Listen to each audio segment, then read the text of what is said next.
Hello everyone, welcome to the channel. So today we are going to talk about the inductive effects. So let's begin. तो सबसे पहले अगर हम बात करें बॉन्ड पोलराइजेशन की, यहाँ पर हमने एग्जांपल लिया है कार्बन ब्रोमीन बॉन्ड का, है ना।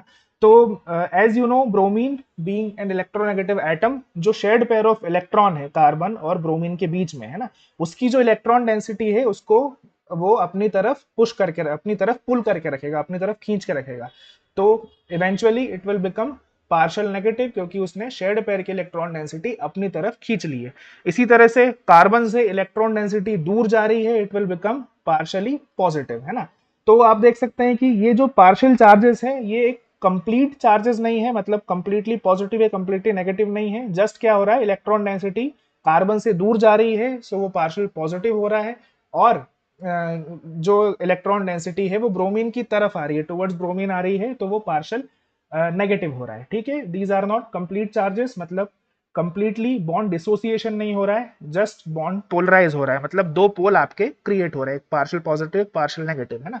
तो यही जो बॉन्ड पोलराइजेशन है वो क्रिएट करता है इंडक्टिव इफेक्ट, है ना। मतलब ये जो आपका पार्शियल पॉजिटिव चार्ज जो कार्बन इस कार्बन पे आया है, it can transfer into the whole carbon chain, है ना। सो आगे देखते हैं, बात करते हैं डिस्टेंस फैक्टर की इंडक्टिव इफेक्ट में। यहाँ पर हमने चार कार्बन के एक मॉलिक्यूल का एग्जांपल लिया है। तो एज यू कैन सी कि जिस कार्बन से जो इलेक्ट्रोनेगेटिव एटम है, जैसे फ्लोरीन का एग्जांपल हमने यहाँ पर लिया है, वो डायरेक्टली अटैच्ड है, उसके ऊपर जो extent of partial positive charge है वो सबसे ज्यादा होगा, मतलब जो पार्शियल पॉजिटिव चार्ज इस पर्टिकुलर कार्बन पे हाईएस्ट होगा। अब जैसे जैसे हम इस इलेक्ट्रोनेगेटिव एटम से दूर जाते जाएंगे, तो क्या होगा, जो पार्शियल चार्ज है वो डिक्रीज होता जाएगा, पार्शियल पॉजिटिव चार्ज कम होता जाएगा। C2 जो कार्बन है, मतलब सेकंड कार्बन है, उसको उसको हम बोल देंगे पार्शियल पार्शियल पॉजिटिव, मतलब जो पार्शियल पॉजिटिव से कम है। इसके बाद partial partial partial positive, and then partial partial partial partial positive. मतलब जैसे जैसे हम डिस्टेंस बढ़ाते जा रहे हैं इलेक्ट्रोनेगेटिव एटम से, तो जो आपका जो पॉजिटिव चार्ज जो इम्पार्ट हुआ था कार्बन में वो डिक्रीज होता जा रहा है ना। तो अगर प्रैक्टिकल लिमिट की बात करें, तो जो अगर हम देखें तो 3 से 4 बॉन्ड के बाद हम इस इफेक्ट को नेग्लिजिबल मांग लेते हैं, मतलब इलेक्ट्रॉन जो आपका इंडक्टिव इफेक्ट है इसको नेग्लेक्ट कर देते हैं 3 से 4 कार्बन के बाद में। तो ये इसकी प्रैक्टिकल लिमिट है। आगे बढ़ते हैं। इंडक्टिव इफेक्ट दो तरीके के हो सकते हैं, एक होगा माइनस आई इफेक्ट और एक होगा प्लस आई इफेक्ट। याद रखने के लिए हम जो माइनस आई इफेक्ट है उनको बोल सकते हैं द पुलर्स। क्यों? क्योंकि जो माइनस आई ग्रुप है वो क्या करेंगे, कार्बन से इलेक्ट्रॉन डेंसिटी को अपनी तरफ खींचेंगे, तो मतलब पुल करेंगे। और जो प्लस आई ग्रुप है उनको हम बोल सकते हैं द पुशर्स, मतलब वो इलेक्ट्रॉन डेंसिटी मतलब नेक्स्ट एटम को प्रोवाइड करेंगे, कार्बन एटम को प्रोवाइड करेंगे, अपनी इलेक्ट्रॉन डेंसिटी को आगे शिफ्ट करेंगे, है ना। तो एग्जांपल देखें, electron withdrawing group for example जैसे आपके Nr3+ हो गए, NO2 हो गया, SO2R हो गया, CN हो गया, COH हो गया, उसके बाद fluorine chlorine bromine and iodine, halogens आ गए आपके। प्लस आई इफेक्ट की बात करें तो जैसे आपका O नेगेटिव हो गया, COO नेगेटिव यानी कार्बोक्सिलेट आयन हो गया, CR3 इन द सेंस जैसे आपका इस तरह का है ना, कार्बन ये बॉन्ड फ्री, कोई भी ग्रुप अटैच्ड है, और ये है ना 3 R ग्रुप लगे हुए हैं। इसके बाद हम कह सकते हैं कि जो आपका जो Cr2 है ना, वो वाला ग्रुप भी आपका इसमें आ जाएगा इसके बीच में, और फिर next is CH3 alkyl group, है ना। आपने एक चीज नोटिस करी होगी यहाँ पर कि जो कार्बोक्सिलिक एसिड है ना, COOH, है ना, it acts as an electron withdrawing group, मतलब उसका माइनस आई इफेक्ट है। जबकि कार्बोक्सिलेट आयन की हम बात करें, मतलब जो अगर COH में से हम H+ निकाल देंगे तो CO नेगेटिव बनेगा, which is known as carboxylate ion. Carboxylate ion जबकि क्या है कि एक स्ट्रॉन्ग प्लस आई ग्रुप है ना। So that is the thing which you have to remember. आगे बढ़ते हैं। एप्लीकेशन ऑफ कार्बोकेटायन की, अगर application of sorry inductive effect की हम बात करें तो उसमें वन ऑफ द मेजर उसका एप्लीकेशन है कार्बोकेटायन की स्टेबिलिटी को एक्सप्लेन करने में, है ना। तो यहाँ पर हमने एग्जांपल ले रखा है, एक हमारे पास है 3 डिग्री कार्बोकेटायन, है ना, यानी टर्शरी कार्बोकेटायन, एक है हमारे पास सेकेंडरी कार्बोकेटायन, और एक है हमारे पास 1 डिग्री यानी प्राइमरी कार्बोकेटायन। एक और एग्जांपल यहाँ पर ले लेते हैं मिथाइल कार्बोकेटायन का, CH3+ का, है ना। तो 3 डिग्री की बात करते हैं, तो जैसा कि हमने देखा कि जो भी अल्काइल ग्रुप्स होंगे, है ना, जितने भी अल्काइल ग्रुप्स होंगे वो क्या होंगे, स्ट्रॉन्ग प्लस आई ग्रुप्स होंगे। प्लस आई ग्रुप मतलब अपनी जो इलेक्ट्रॉन डेंसिटी है वो कार्बन की तरफ शिफ्ट करेंगे, है ना। तो जैसा कि हम देख सकते हैं कि यहाँ पर 3 R ग्रुप लगे हैं, मतलब ये अपनी इलेक्ट्रॉन डेंसिटी इस बॉन्ड की तरफ दे रहे हैं, कार्बन की तरफ दे रहे हैं, है ना। तो इवेंचुअली इस पर्टिकुलर कार्बन जो कि पॉजिटिव चार्ज कैरी कर रहा है उसके ऊपर क्या हो जाएगा, इलेक्ट्रॉन डेंसिटी बढ़ जाएगी। इलेक्ट्रॉन डेंसिटी बढ़ जा रही है तो मतलब ये जो पॉजिटिव चार्ज है ये डिक्रीज होगा, मतलब एक्सटेंट ऑफ पॉजिटिव चार्ज क्या हो जाएगा, कम हो जाएगा। तो एक्सटेंट ऑफ पॉजिटिव चार्ज अगर कम हुआ इसका मतलब वो क्या हो जाएगा, स्टेबल हो जाएगा, उसकी स्टेबिलिटी बढ़ जाएगी, है ना। तो हम एक यहां से थंब रूल बना सकते हैं कि जितने ज्यादा नंबर ऑफ आई ग्रुप्स, है ना, number of plus I groups, plus I groups जितने ज्यादा होंगे उतनी ज्यादा क्या होगा, जो आपका कार्बोकेटायन है वो स्टेबल होगा, है ना।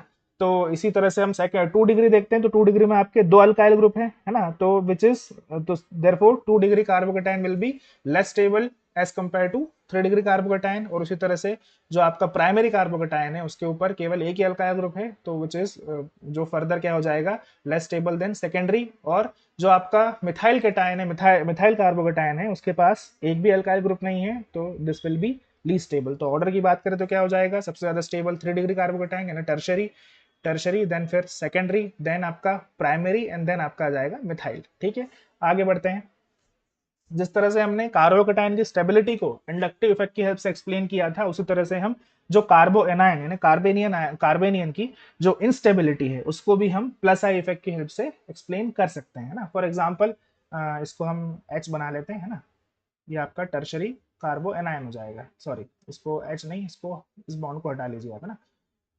ठीक है, तो ये क्या हो जाएगा आपका 3 डिग्री कार्बो एनायन, ये सेकेंडरी और ये आपका प्राइमरी। ठीक है, और एक एग्जांपल ले लेते हैं हम CH3 नेगेटिव का, है ना, मिथाइल कार्बोनाइन का। तो जैसा कि आप देख सकते हैं कि यहाँ पर क्या है, 3 अल्काइल ग्रुप है, मतलब 3 R ग्रुप अपने इलेक्ट्रॉन डेंसिटी को इस पर्टिकुलर कार्बन की तरफ शिफ्ट करेंगे। इलेक्ट्रॉन डेंसिटी ऑलरेडी कार्बन के पास है क्योंकि नेगेटिव चार्ज है, और इलेक्ट्रॉन डेंसिटी उसको 3 अल्काइल ग्रुप से मिल रही है। इसका मतलब क्या हो रहा है कि जो एक्सटेंट ऑफ नेगेटिव चार्ज है वो क्या हो रहा है, यहाँ पर इंक्रीज हो रहा है। तो नेगेटिव चार्ज इंक्रीज हो रहा है, इसका मतलब क्या होगा, जैसे जैसे चार्ज बढ़ेगा वैसे वैसे स्टेबिलिटी घटेगी। देयरफॉर जो आपका टर्शरी कार्बो एनायन होगा यानी 3 डिग्री कार्बो एनायन होगा वो लीस्ट स्टेबल होगा, है ना। यहाँ पर क्या है, 2 प्लस आई ग्रुप है ना, तो इलेक्ट्रॉन डेंसिटी बढ़ रही है बट 3 डिग्री की जितनी नहीं बढ़ रही है, therefore it will be comparatively more stable then 3 degree कार्बो anion. उसके बाद थोड़ा सा ज्यादा स्टेबल उससे आपका प्राइमरी होगा, एंड देन सबसे ज्यादा स्टेबल में से बात करें हम तो होगा आपका मिथाइल कार्बो एनायन। तो ऑर्डर हो जाएगा 3 degree, 2 degree, 1 degree and then आपका क्या है ये मिथाइल। ठीक है, methyl will be most stable and then primary then secondary and then tertiary carbanion. ठीक है, आगे बढ़ते हैं। एक और एप्लीकेशन है इसकी मेजर कि जैसे हम जो आपके कार्बोक्सिलिक एसिड्स हैं, है ना, उनकी एसिडिटी को हम कंपेयर कर सकते हैं with the help of inductive effect, है ना। तो हमने एग्जांपल लिया है वहां पर एसिटिक एसिड का और ट्राइक्लोरो एसिटिक एसिड का, है ना। तो ट्राइक्लोरो एसिटिक एसिड में जो एसिटिक एसिड के जो हमारे 3 H ग्रुप है उसको हमने रिप्लेस कर दिया है 3 क्लोरीन एटम से, है ना। मतलब ये हो जाएगा आपका CCl3COOH। ठीक है, तो इनकी पीके वैल्यू से हम अंदाजा लगा सकते हैं कि जो आपका ट्राइक्लोरोएसिटिक एसिड है ये मच मच स्ट्रॉन्गर है as compare to acetic acid, है ना। तो उसका रीजन कैसे हम एक्सप्लेन करेंगे कि जो आपका जब ये एसिड कब कहलाएगा, जब इसका जो कॉन्जुगेट H प्लस निकलने के बाद क्या बनेगा, एक कॉन्जुगेट बेस बनेगा, है ना। जो तो इस कार्बोक्सिलिक एसिड में से या इस एसिटिक एसिड में से हम इस H प्लस को रिमूव करेंगे तो क्या बनेगा यहाँ पर CH3COO नेगेटिव, है ना, एक कार्बोक्सिलेट आयन बनेगा जो कि कॉन्जुगेट बेस है। तो ये नेगेटिव चार्ज जो ऑक्सीजन एटम पे आया है ये जितना ज्यादा स्टेबलाइज होगा, है ना, उतना ही स्ट्रॉन्ग आपका क्या कहलाएगा, वो एसिड कहलाएगा, है ना। अगर ये एक स्टेबल स्पीशीज की तरफ जाएगा तो ये H प्लस आसानी से रिमूव हो सकता है। H प्लस आसानी से रिमूव होना इसका मतलब एसिड क्या है, स्ट्रॉन्गर है ना। तो हम देखते हैं कि जो आपका नेगेटिव आयन एसिडिक एसिड के केस में आया है तो वो कैसे स्टेबलाइज होगा, ये पेयर ऑफ इलेक्ट्रॉन यहाँ पे जाएंगे और ये इस तरह से फिर ये ऑक्सीजन के ऊपर नेगेटिव चार्ज जाएगा। ठीक है, तो इसमें क्या हो रहा है कि जो ऑक्सीजन की इलेक्ट्रॉन डिफिशियंसी थी जिसके कारण ये वाला जो आपका नेगेटिव चार्ज है इसकी तरफ आ रहा था, मतलब इस पूरे रीजन में ये स्टेबलाइज हो रहा था, उसको जो ये CH3 ग्रुप लगा है ये कुछ हद तक उस इलेक्ट्रॉन डिफिशियंसी को कम कर दे रहा है। ठीक है, तो उतने अच्छे से ये वाला जो आपका नेगेटिव चार्ज है इस कार्बोनिल ग्रुप में, इस जो आपका C यहाँ पे कार्बन एटम है ना, इसमें इतने अच्छे से स्टेबलाइज या डीलोकेलाइज नहीं हो पा रहा है। यहीं पे अगर हम बात करें जो आपका ट्राइक्लोरो एसिटिक एसिड है इसमें क्या हो रहा है कि जो 3 Cl ग्रुप लगे हैं ना, आप जानते हैं कि Cl ग्रुप क्या है ना, 3 Cl ग्रुप लगे, एक और लगा लेते हैं यहाँ पर, and this arrow should be pointing in this direction. ठीक है, तो यहाँ पर क्या हो रहा है कि जो 3 Cl ग्रुप लगे हैं, ये वाला और ये वाला, तीनों क्या कर रहे हैं, अपना माइनस आई इफेक्ट दे रहे हैं। माइनस आई इफेक्ट मतलब ये इलेक्ट्रॉन डेंसिटी इस वाले कार्बन से अपनी तरफ खींच रहे हैं, है ना। तो ये वाला कार्बन ऑलरेडी क्या है, इलेक्ट्रॉन डिफिशियंट है ना। तो इस केस में क्या होगा कि ये वाला जो आपका नेगेटिव चार्ज है ना, या pair of electron negative charge के साथ है, वो आसानी से स्टेबलाइज हो सकते हैं इस कार्बोनिल सिस्टम में, है ना। मतलब चार्ज यहाँ पर का डीलोकलाइजेशन यहाँ पर अच्छा हो रहा है। मतलब ये वाली जो स्पीशीज है ना, ये क्या है, ये वाला जो कॉन्जुगेट बेस है ट्राइक्लोरो एसिटिक एसिड का, ये ज्यादा स्टेबल है एसिटिक एसिड के कॉन्जुगेट बेस से, है ना। तो इसका मतलब क्या होगा, क्या कंक्लूड कर सकते हैं हम कि जो एसिटिक एसिड से जो आपका ट्राइक्लोरो एसिटिक एसिड है, वो एक स्ट्रॉन्गर एसिड है। ठीक है, कॉन्सेप्ट क्लियर है, आगे बढ़ते हैं। इसके बाद जो अमाइन जो है, अमाइन की बेसिसिटी भी हम इलेक्ट्रॉन डिस्प्लेसमेंट इफेक्ट यानी इंडक्टिव इफेक्ट से हम इसको एक्सप्लेन कर सकते हैं, है ना। तो बात करते हैं, सबसे पहले आपका है आपका टर्शरी अमाइन है R3N। इसके बाद दो अल्काइल ग्रुप लगे हुए हैं NH के पास में, तो ये क्या है आपका प्राइमरी अमाइन है। ये है आपका सॉरी सेकेंडरी अमाइन है। सेकेंडरी अमाइन के बाद प्राइमरी अमाइन, प्राइमरी अमाइन के बाद में अमोनिया। ठीक है, तो एज वी नो, सबसे पहले बात करते हैं हम टर्शरी अमाइन की, है ना। तो इसके पास में तीन अल्काइल ग्रुप हैं, तीन अल्काइल ग्रुप हैं, तीनों अपनी इलेक्ट्रॉन डेंसिटी क्या करेंगे, n की तरफ पुल करेंगे। और ये जो लोन पेयर जो है ना, जैसे कि सबसे पहले मैं बता दूं कि जो अमाइन है ना, जो आर एन एच ग्रुप है आपका RnH2, ठीक है। इसके ऊपर क्या है कि जो ये जो बेसिसिटी है, ये शो करेगा अपना इस लोन पेयर के डोनेशन के थ्रू, है ना। तो ये क्या कह सकते हैं हम इसको कि क्या है, ये एक लुईस बेस है ना। Species which can donate a pair of electron, है ना, टू अदर स्पीशीज, वो कहलाएंगी आपकी लुईस बेस, है ना। तो कौन सा अमाइन ज्यादा अच्छा बेस होगा, जो अपने लोन पेयर ज्यादा आसानी से डोनेट कर सकता है। ठीक है, तो जो टर्शरी अमाइन है, उसके जो नाइट्रोजन ग्रुप के ऊपर जो दो लोन पेयर लगे हुए हैं, ये क्या करेंगे, ज्यादा रिपल्शन फील करेंगे। क्यों? क्योंकि इस पे इलेक्ट्रॉन डेंसिटी इस नाइट्रोजन पे ज्यादा है, क्योंकि यहाँ पर तीन प्लस आई ग्रुप लगे हुए हैं। ठीक है, तो this will be more available for donation. आसानी से ये पेयर ऑफ इलेक्ट्रॉन डोनेट हो सकते हैं, क्योंकि ये जो आपके जो प्लस आई ग्रुप है, इसको पुश कर रहे हैं आगे किसी दूसरे स्पीशीज को डोनेट होने के लिए। देयरफॉर हम कंक्लूड कर सकते हैं कि जितने ज्यादा आपके प्लस आई ग्रुप होंगे, है ना, उतना ही ज्यादा बेसिक आपका होगा अमाइन। ठीक है, उतना ही ज्यादा बेसिक आपका वो अमाइन ग्रुप होगा। ठीक है, अब सेकेंडरी की बात करते हैं, तो यहाँ पर दो प्लस आई ग्रुप है, तो this will be comparatively less basic than tertiary amine. उसके बाद हम बात करेंगे आपका प्राइमरी अमाइन की, तो वो उससे और ज्यादा कम होगा। और फिर आपका नॉर्मल अमोनिया है, वो क्या होगा, सबसे लीस्ट बेसिक होगा, है ना। प्रैक्टिकलिटी में ड्यू टू स्टेरिक हिंड्रेंस या स्टेरिक रीजंस, ये ऑर्डर थोड़ा सा डिफरेंट होता है। जो आपका सेकेंडरी ग्रुप है, वो ज्यादा बेसिक होता है एज कंपेयर टू आपका 3 डिग्री, है ना। उसके बाद फिर आपका आएगा 1 डिग्री एंड देन आपका आएगा अमोनिया, है ना।